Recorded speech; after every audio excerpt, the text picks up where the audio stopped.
Assalamualaikum warahmatullahi wabarakatuh. Jumpa lagi dengan saya. Pada kali ini saya akan membahas pokok bahasan bab 2 kelas 7 ya, semester 1, peran norma dalam mewujudkan keadilan. Sebelum Bapak mulai pokok bahasan kita pada hari ini, alangkah baiknya dimohonkan untuk memberikan like dan subscribe agar channel ini lebih berkembang. Selamat menyimak.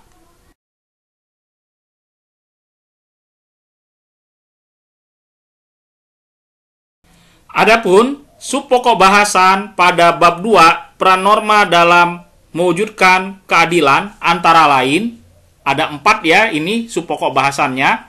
Yang pertama, norma dalam masyarakat, A itu. Yang B, pelanggaran norma. C, arti penting norma dalam mewujudkan keadilan. D, pelaksanaan norma. Nah, ini sub pokok bahasan pada bab 2 ini.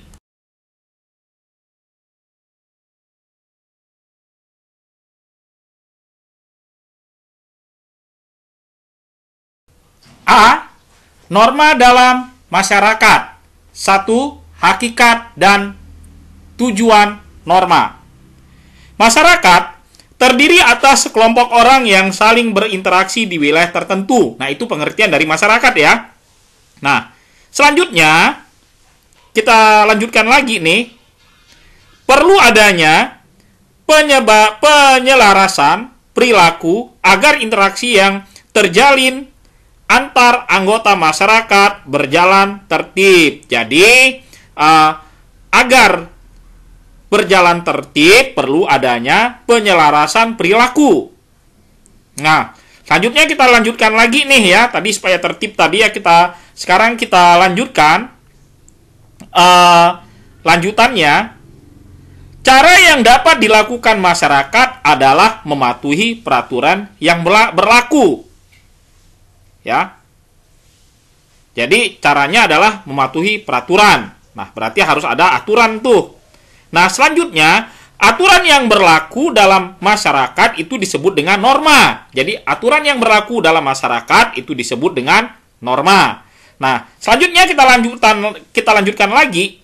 Norma itu berasal dari bahasa Belanda, norm, yang berarti pokok, kaidah. Ya, jadi norma berasal dari bahasa Belanda, yaitu norm, yang berarti pokok, kaidah, patokan, atau pedoman.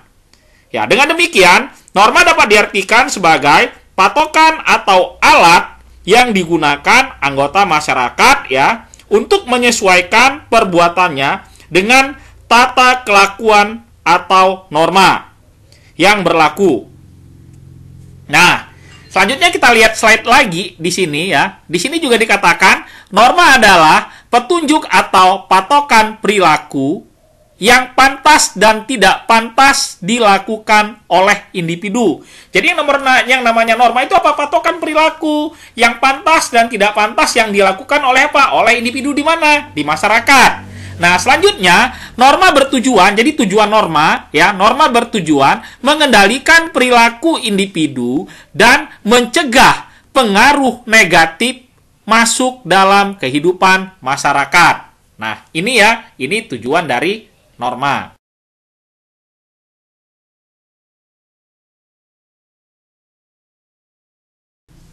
Selanjutnya ya, yang kedua itu ciri-ciri norma. Nah, norma itu mempunyai beberapa ciri. Nah, ini akan Bapak jelaskan satu persatu. Yang pertama adalah hasil kesepakatan bersama. Jadi yang namanya norma itu aturan dalam masyarakat, timbulnya aturan itu karena adanya kesepakatan bersama salah satunya. Dan dua, norma itu bisa tertulis dan tidak tertulis. Jadi ada norma yang tertulis, ada yang norma tidak tertulis. Contohnya itu norma kesopanan tidak tertulis, norma kesusilaan tidak tertulis, tapi norma hukum itu misalnya itu norma yang tertulis. Selanjutnya norma itu adanya sanksi. Ya. Selanjutnya, selain adanya sanksi, yang terakhir itu jadi dari ciri-ciri norma adalah bersifat dinamis. Nah, ini ciri-ciri norma ya, diingat, ciri-ciri norma, hasil kesepakatan bersama, sudah itu tertulis dan tidak tertulis, selanjutnya adanya sanksi dan bersifat dinamis. Itu ciri-ciri dari norma. Ya, mudah-mudahan kamu bisa mengerti ciri-ciri dari norma.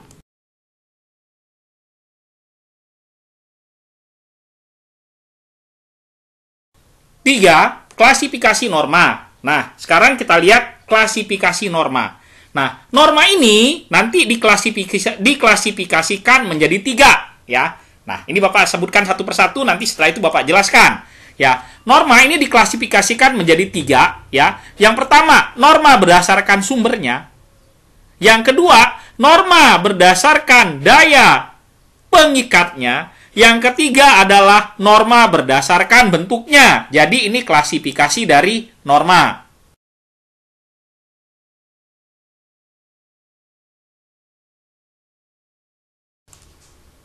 Norma berdasarkan sumbernya. Nah, berdasarkan sumbernya, norma ini dibagi menjadi 4. Yang pertama, norma agama. Norma agama merupakan, nih ya, perhatikan nih, kita lihat sekarang norma agama. Norma agama merupakan peraturan hidup yang bersifat mutlak. Ya, tidak dapat ditawar-tawar dan diubah ukurannya. Norma agama berisi perintah atau aturan dari Tuhan Yang Maha Esa dan berlaku bagi orang-orang yang meyakini agama tersebut. Ini norma agama. Yang kedua, sekarang ya, norma kesusilaan. Norma kesusilaan ya adalah petunjuk hidup atau peraturan sosial yang berasal dari suara hati nurani manusia. Norma kesusilaan ini berlaku umum bagi seluruh anggota masyarakat. Nah, ini norma kesusilaan. Selanjutnya yang ketiga. Yang ketiga, norma kesopanan. Norma kesopanan, nih pengertian dari norma kesopanan ini. Norma kesopanan tercipta dan bersumber dari masyarakat itu sendiri untuk saling menghormati. Nah, norma kesopanan merupakan peraturan sosial yang mengarah pada cara seseorang bertingkah laku secara wajar dalam kehidupan apa? Dalam kehidupan bermasyarakat. Nah, ini norma kesopanan. Nah, yang keempat, perhatikan nih, yang keempat nih. Yang keempat ini norma hukum. Ya, norma hukum adalah aturan yang ditetapkan dan diberlakukan oleh negara. Jadi norma hukum ini adalah aturan yang ditetapkan dan diberlakukan oleh negara. Berarti yang buat itu penyelenggara negara nih. Norma hukum ini berisi perintah atau larangan yang bersifat memaksa. Nah, ini norma hukum ya. Oke. Selanjutnya nanti kita lanjutkan lagi dengan yang lainnya ya. Ya, selamat. Mudah-mudahan kamu bisa mengerti lah ya, dan selamat menyimak lagi nih.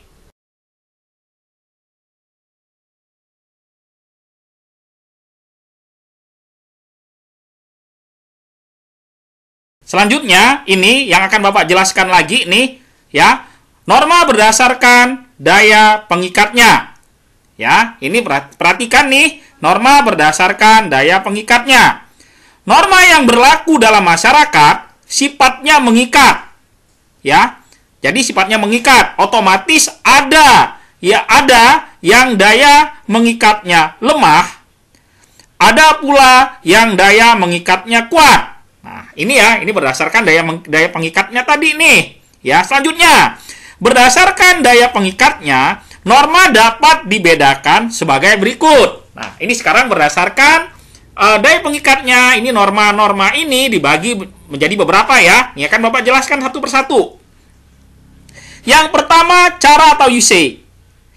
Cara adalah perbuatan yang dilakukan ya secara pribadi melalui interaksi antara individu dalam pergaulan sehari-hari di lingkungan masyarakat. Ya. Ini adalah cara.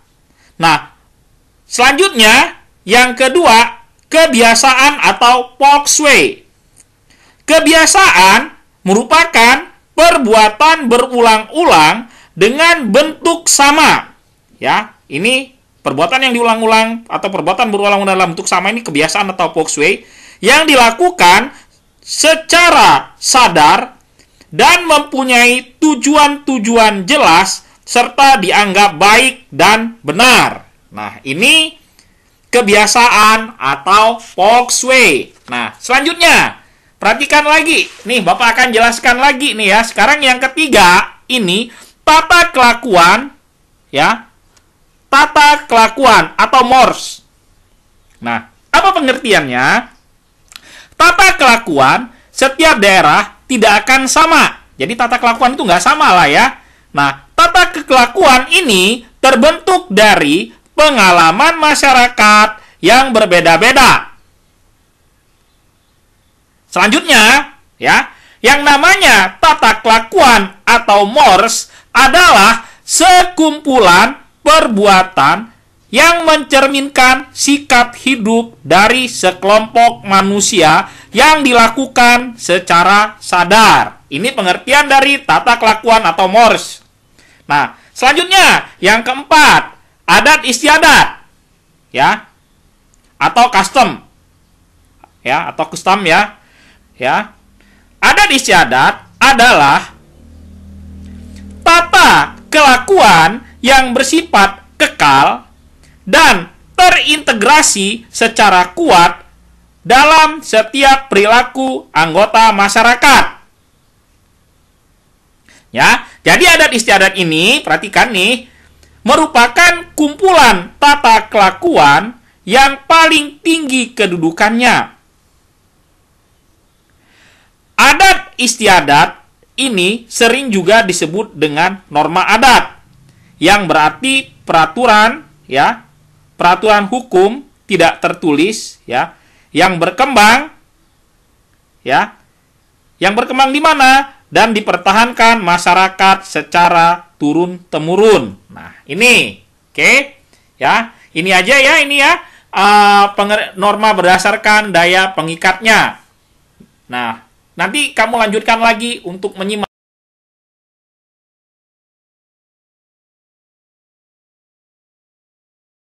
Norma berdasarkan bentuknya. Nah, sekarang ini norma berdasarkan bentuknya. Nah, norma berdasarkan bentuknya ini dibagi menjadi dua, ya. Ada norma tertulis, ada norma tidak tertulis. Nah, ini akan Bapak jelaskan satu persatu nih. Norma tertulis adalah norma yang dinyatakan, ya, atau dideklarasikan dalam bentuk tertulis. Ya. Norma tertulis ini biasanya ditetapkan oleh pejabat yang berwenang. Ya. Selanjutnya kita lihat lagi nih. Berdasarkan perkembangan zaman nanti, ya, norma tertulis juga dapat berupa aturan-aturan, ya. Jadi norma tertulis ini juga dapat berupa aturan-aturan tertulis yang disepakati oleh kelompok tertentu untuk mengatur anggotanya.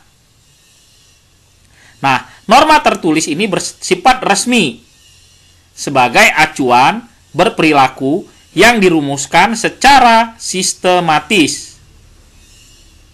Nah, sekarang lanjutnya lagi nih. Pembuatan norma tertulis, ya, pada umumnya berhubungan dengan kepentingan dan ketentraman masyarakat agar kehidupan berjalan tertib, tentram, dan aman dari segala gangguan yang apa? Yang dapat meresahkan tentunya. Oke. Selanjutnya, yang kedua ada norma tidak tertulis. Nah, norma tidak tertulis adalah norma yang terbentuk karena kebiasaan. Ya, jadi norma ini terbentuk karena kebiasaan, ya. Norma tidak tertulis dilaksanakan, ya, atas kesadaran tiap-tiap individu.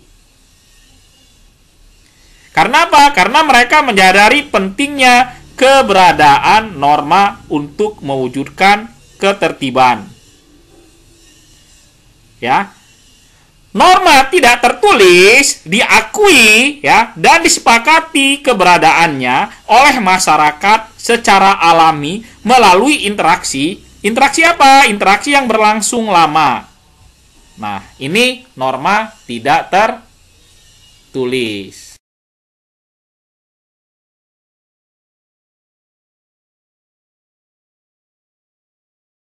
Kesimpulan. Nah, ini kesimpulan dari norma ya. Norma ini dibagi menjadi berdasarkan sumber, berdasarkan daya pengikat, dan berdasarkan bentuknya. Sekarang kita lihat satu persatu nih.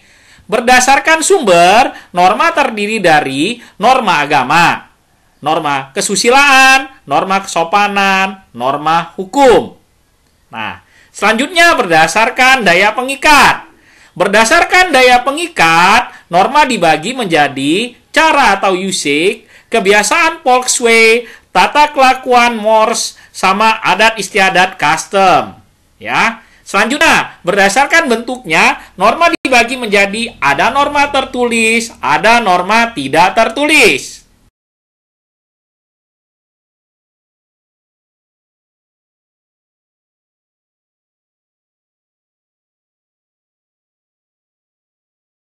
Empat, fungsi norma.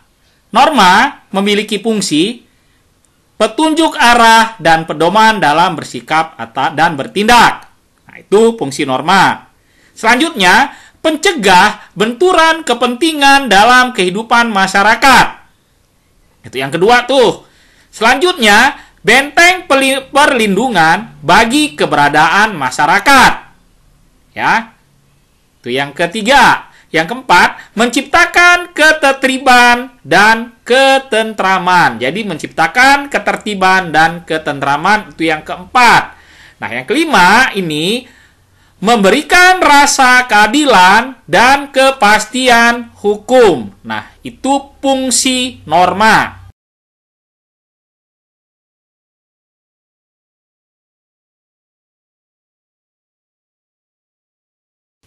Lima, manfaat menjalankan norma dalam masyarakat.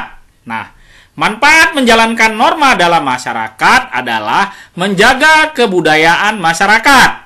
Itu ya fungsi yang pertama tuh. Yang kedua, mencapai integrasi sosial. Yang ketiga, mewujudkan keteraturan sosial. Yang keempat, mengendalikan perilaku individu. Yang kelima, melindungi orang yang lemah.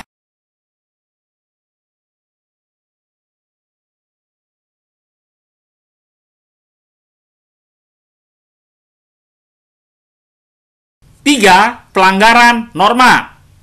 Ya, selanjutnya Bapak akan jelaskan lagi nih, satu, faktor penyebab pelanggaran norma. Nah, faktor penyebab pelanggaran norma ini ya bisa dilihat nih di sini apa faktor penyebabnya. Pertama, proses sosialisasi yang tidak sempurna. Itu yang pertama. Yang kedua, pengaruh lingkungan. Yang ketiga, kebutuhan ekonomi.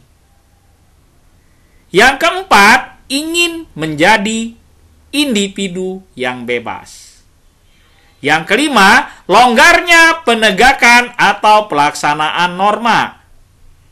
Yang keenam, sikap mental.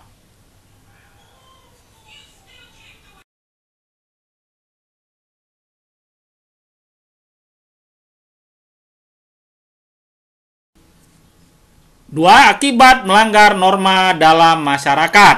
Nah, ada beberapa akibat kalau ada pelanggar atau melanggar norma dalam masyarakat. Nah, yang pertama, keretakan hubungan antar kelompok masyarakat. Yang kedua, perubahan kepribadian pada individu, seperti timbul rasa dendam, benci, dan saling curiga. Yang ketiga, kerusakan harta benda dan hilangnya jiwa manusia. Yang keempat, dominasi yang mengarah pada penaklukan salah satu pihak dalam konflik.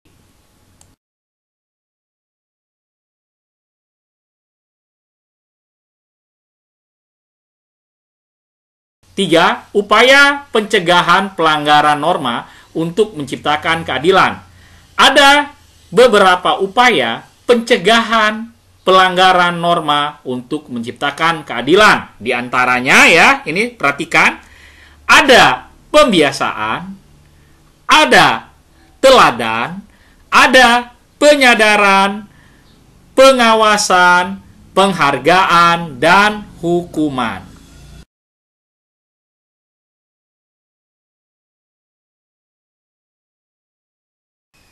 Penggolongan upaya pencegahan pelanggaran norma. Ya, perhatikan nih. Sekarang kita sudah sampai penggolongan upaya pencegahan pelanggaran norma. Ini ada dua. Ya, akan Bapak jelaskan satu-satu nih. Yang pertama, upaya preventif. Upaya preventif adalah upaya pencegahan terhadap pelanggaran. Jadi dia mencegah jangan sampai terjadi pelanggaran. Nah, selanjutnya upaya represif. Upaya represif adalah upaya penanggulangan terhadap pelanggaran. Berarti apa? Ini tindakan kalau yang melanggar.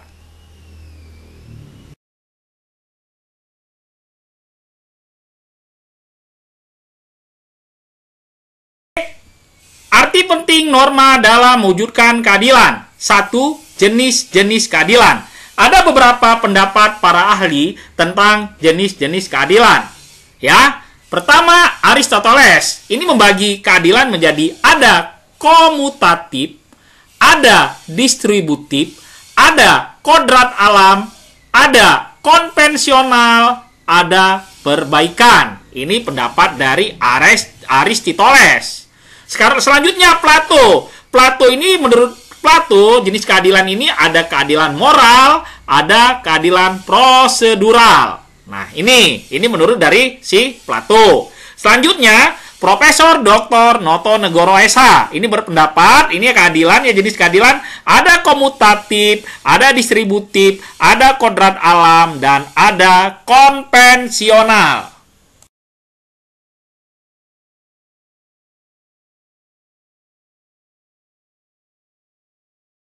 Terdapat beberapa jenis keadilan lainnya, yaitu ada keadilan protektif, keadilan vindikatif, dan keadilan kreatif.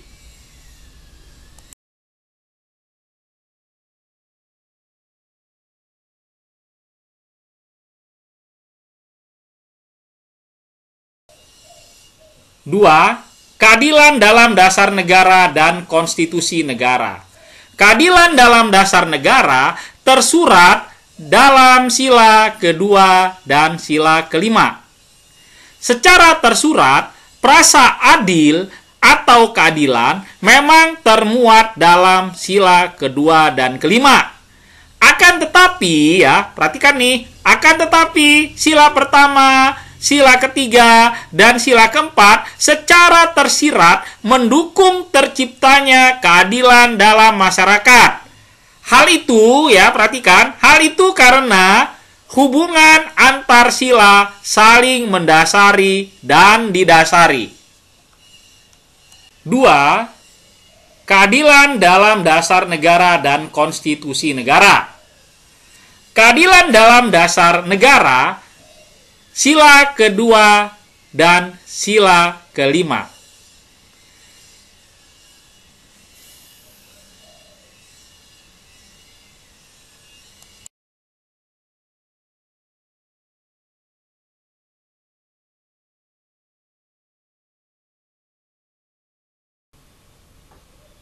Keadilan dalam konstitusi negara. Alinea pertama, sesungguhnya kemerdekaan itu ialah hak segala bangsa. Dan oleh sebab itu, maka penjajahan di atas dunia harus dihapuskan karena tidak sesuai dengan pri kemanusiaan dan pri keadilan. Alinea kedua, termuat dalam prasa adil dan makmur. Ya. Alinea keempat, terdapat prasa adil dan keadilan sosial. Nah, kata keadilan secara tersurat memang tidak tertulis dalam alinea ketiga. Ya, perhatikan nih. Akan tetapi secara tersirat alinea ketiga mendukung pelaksanaan keadilan sosial bagi seluruh rakyat Indonesia.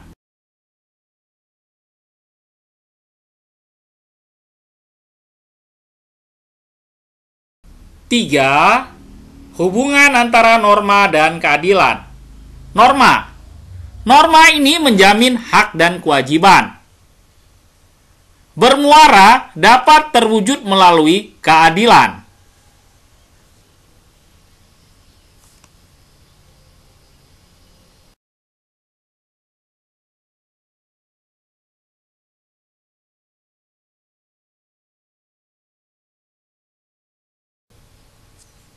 D. Pelaksanaan norma sesuai prinsip keadilan. Nah, ini ya, ada beberapa pelaksanaan norma sesuai prinsip keadilan. Ada di lingkungan keluarga, ya, ada di lingkungan sekolah, ada di lingkungan masyarakat. Ini ada beberapa contoh. Nanti coba kamu berikan contoh-contoh lain, ya. Bagaimana pelaksanaan norma sesuai prinsip keadilan di lingkungan keluarga, di lingkungan sekolah, dan di lingkungan masyarakat.